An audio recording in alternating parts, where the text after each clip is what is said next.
Hi, my name is David Elfrink, and this is Beyond the Mind. Today, we talk about a story about mental health.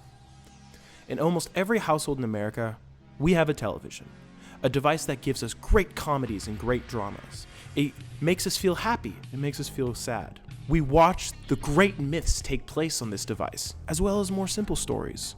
Sports and dance, commercials and news, all live in our living room and come directly from this box. So the team today at Beyond the Mind was curious.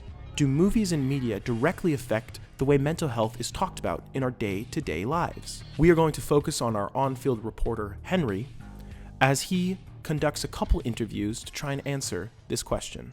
Hi everybody, my name is Henry Stewart, and I will be your field reporter.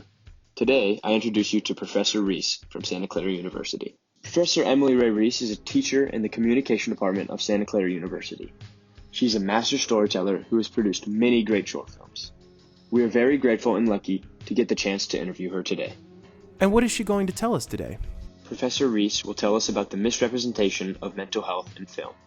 How are you today, Professor? Good, thank you for asking. So today I'm going to be asking you some questions about mental health and how it's portrayed in movies and film. How do you think mental health is misportrayed in movies? That's hard because every film that portrays mental health portrays it differently. But the most recent film that I can think of that dealt with mental health was The Joker.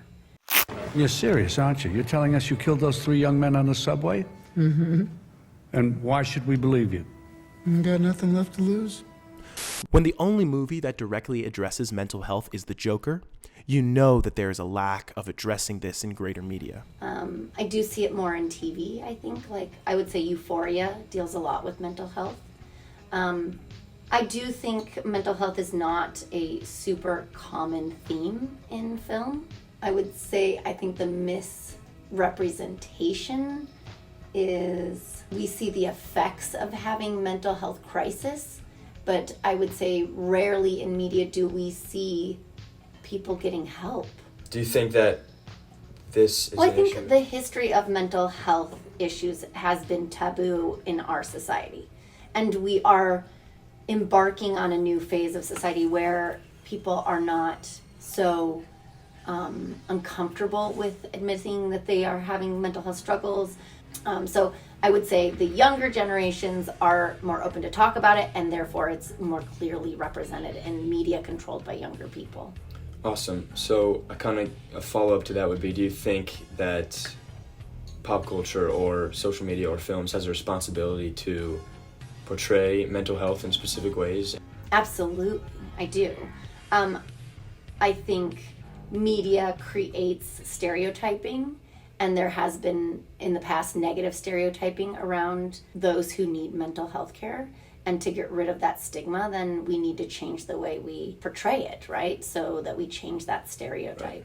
I think what ends up happening is if the film is about someone or the show is about someone in a mental health crisis, then it digs in. But if the movie isn't about that, then it's almost as if mental health is not a part of the human existence. Right. In the current years, obviously mental health has become more of a talking point. I feel like that there's an obvious change in how it's been talked about from, say, films in 20 years ago.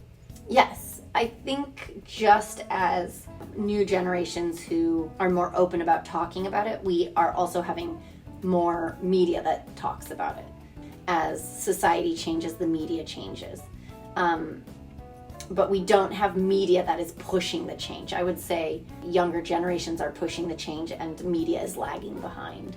Thank you very much. Yeah, no Hope problem. you have a very good week and weekend, and maybe I'll have you in class in the future. Yeah.